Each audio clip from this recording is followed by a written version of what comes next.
Hello मित्रों, सभी को जय श्री राधे, जय श्री कृष्णा, गुड मॉर्निंग, सुप्रभात। उम्मीद करता हूँ आप सभी अच्छे होंगे और अपनी बीएससी फर्स्ट सेमेस्टर के मैथ्स को एकदम बेहतरीन तरीके से मास्टर ऑफ मैथमेटिक्स फैमिली के साथ पढ़ रहे होंगे। तो आज आपका कौन सा लेक्चर है आपको पता है? आज आपका फिफ्थ लेक्चर है। कौन सा लेक्चर है? फिफ्थ लेक्चर है। कौन से चैप्टर का?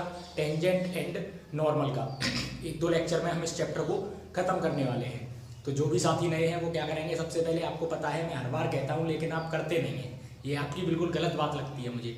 आपको क्या करना है, चैनल को सब्सक्राइब करना है और जिन्होंने कर दिया है उनको शेयर करना है। ये नहीं है कि उनका काम हो गया, सब्सक्राइब कर दिया तो उनको वीडियो देखनी है, लाइक करना है, कमेंट करना है और शेयर तो जरूर करना है। ठीक है, तो आज हम बात करने जा रहे हैं एक बहुत ही इंपॉर्टेंट टॉपिक की इस चैप्टर में से, जो है आपका angle of intersection of to curves. क्या है? Angle of intersection of to curves. यहाँ से एक क्वेश्चन आपके एग्जाम में जरूर मिलने वाला है, तो इसको बेहतरीन तरीके से मैं आपको समझाने वाला हूँ, बहुत ही शॉर्ट वे में समझाने वाला हूँ। Angle of intersection of two curve. अगर दो कर्व इंटरसेक्ट कर रहे हैं तो वहां पे एंगल आपको फाइंड करना है कि एंगल को कैसे फाइंड करेंगे। Angle of intersection of to curves. ठीक है, अब इसमें क्या करना है आपको, कोई भी थ्योरी याद नहीं करनी, कोई भी आपको कुछ ज्यादा डिटेल में नहीं जाना, केवल फॉर्मूला मैं आपको बताऊंगा। फॉर्मूला मैंने निकाल के दिया है आपके लिए, वो आपको याद रखना है। फॉर्मूला क्या होता है?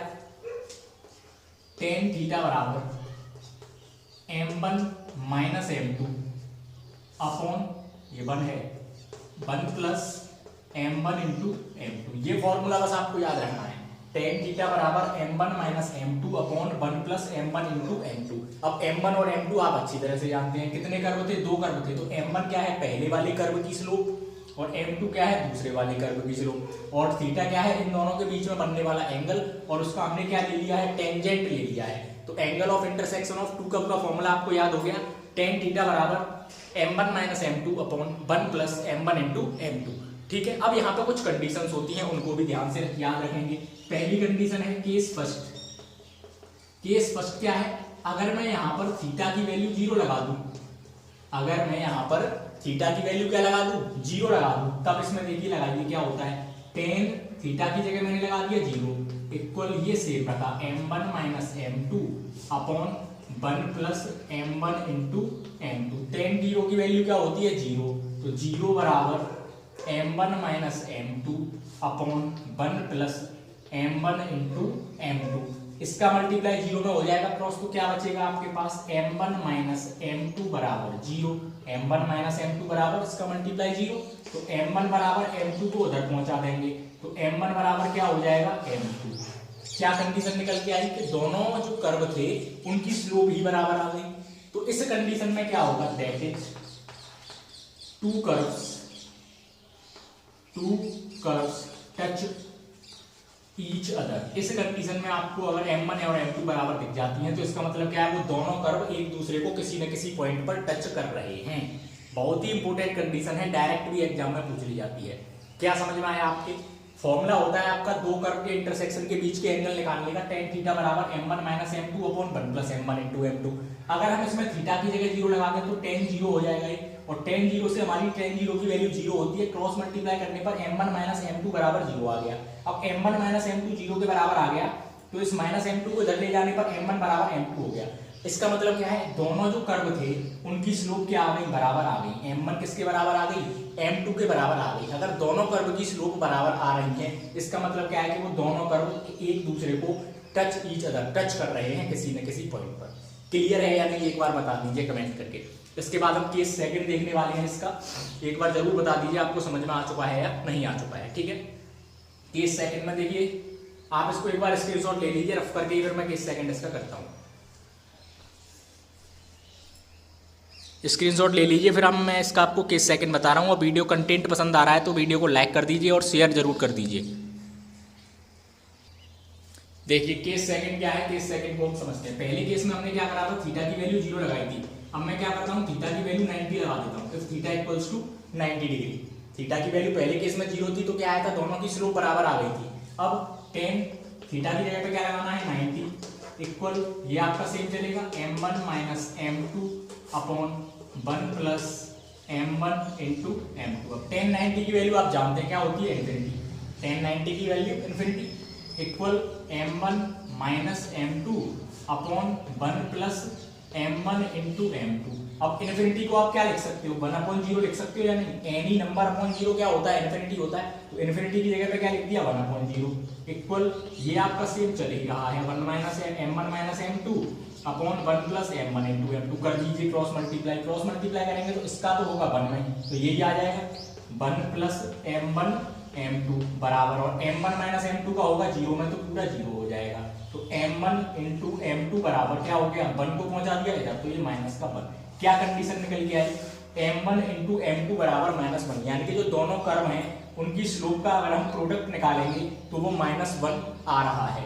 इसका मतलब क्या होगा, that is to curves cut each other, दोनों कर्व एक दूसरे को कट तो कर रहे हैं, लेकिन कैसे कर रहे हैं, ऑर्थोगोनली कर रहे हैं, बिल्कुल काट रहे हैं एक दूसरे को ऑर्थोगोनली, यानी कि 90 डिग्री पर काट रहे हैं।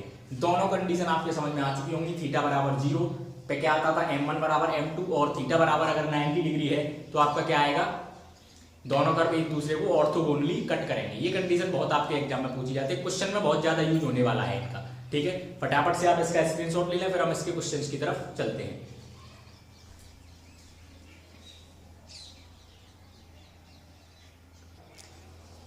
तो चलिए एक क्वेश्चन की हेल्प से अब हम एंगल निकालना समझते हैं। आपको फॉर्मूला और दोनों कंडीशन समझ में आ चुकी होंगी, मैंने आपको बहुत ही शॉर्ट वे में आपको समझा दिया है ना। एक बार मैं रिवाइज कर देता हूँ। क्या बताया था मैंने, अगर दो कर्व इंटरसेक्ट कर रहे हैं तो उनके बीच का एंगल क्या होता है, tan थीटा बराबर m1 minus m2 upon 1 plus m1 into m2।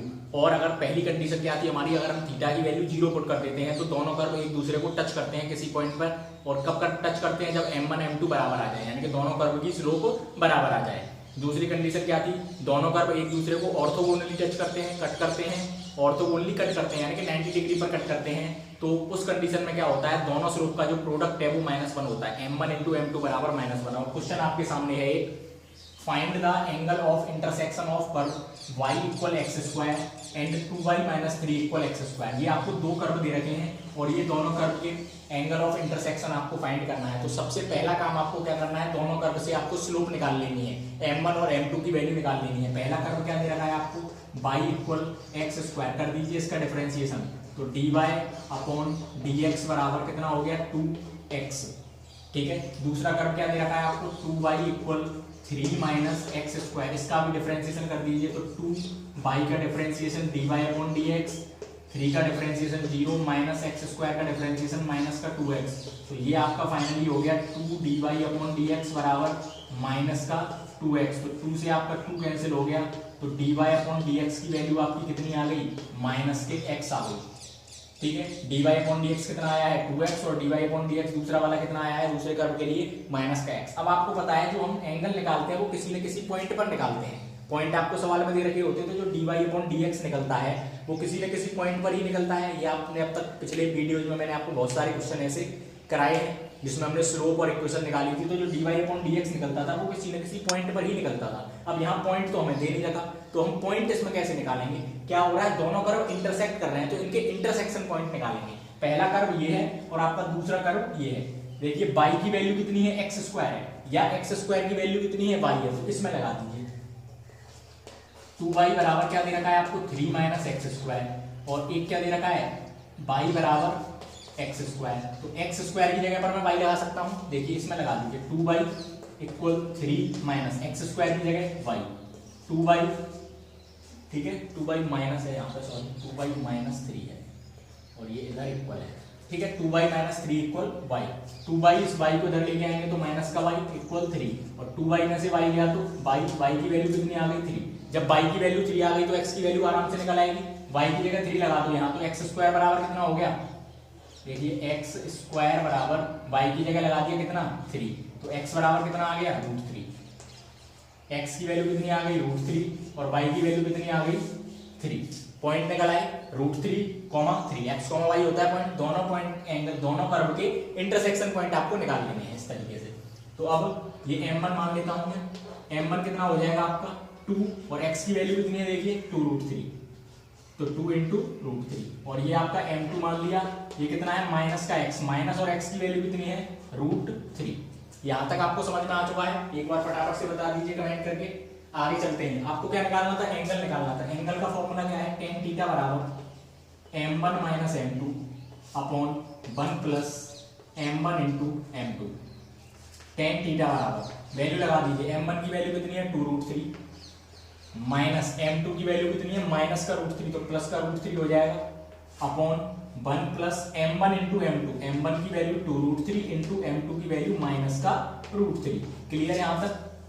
Tan theta बराबर 2√3 में √3 ऐड करना है तो कितना हो जाएगा 3√3 अपॉन 1 माइनस ये कितना हो गया देखिए, √3 का मल्टीप्लाई √3 में 3 और 3 का मल्टीप्लाई 2 में 6, तो 1 माइनस 6। तो ये अभी मैं यहाँ कर देता हूँ उसको। टेन थीटा बराबर ऊपर है आपका 3√3 और नीचे क्या है आपका माइनस का 5। और ये जो पूरा सिस्टम चलता है ना आपका, एक चीज याद रखना मैं बताना भूल गया, ये आपका पूरा सिस्टम मोड में चलता है ना, जो पूरा सिस्टम ये चलता है फॉर्मूले का, ये मोड में चलता है। तो टेन थीटा बराबर, अब मोड क्या करता है नेगेटिव को भी पॉजिटिव कर देता है, तो ये क्या हो जाएगा 3√3 अपॉन -5 का मतलब क्या हो गया +5। आपको तो थीटा निकालना था, तो थीटा बराबर क्या हो गया, टेन को पहुंचा दीजिए दूसरी साइड में, तो टेन दूसरी साइड में जाएगा तो टेन इनवर्स, और कितना है 3√3 अपॉन 5। ये आपका फाइनल आंसर आ चुका है एंगल का। बताइए अगर कोई भी परेशानी हुई हो इसको निकालने में तो। और क्वेश्चन कराएंगे इसके, लेकिन इस वीडियो में नहीं, नेक्स्ट वीडियो में, है ना। तो इस वीडियो को ज़्यादा से ज़्यादा शेयर करें, और समझ में नहीं आ रहा तो एक बार दोबारा देख लें, और शेयर तो जरूर करना ही है, और जो भी नए हैं साथी वो सब्सक्राइब कर लें। Thank you for watching us.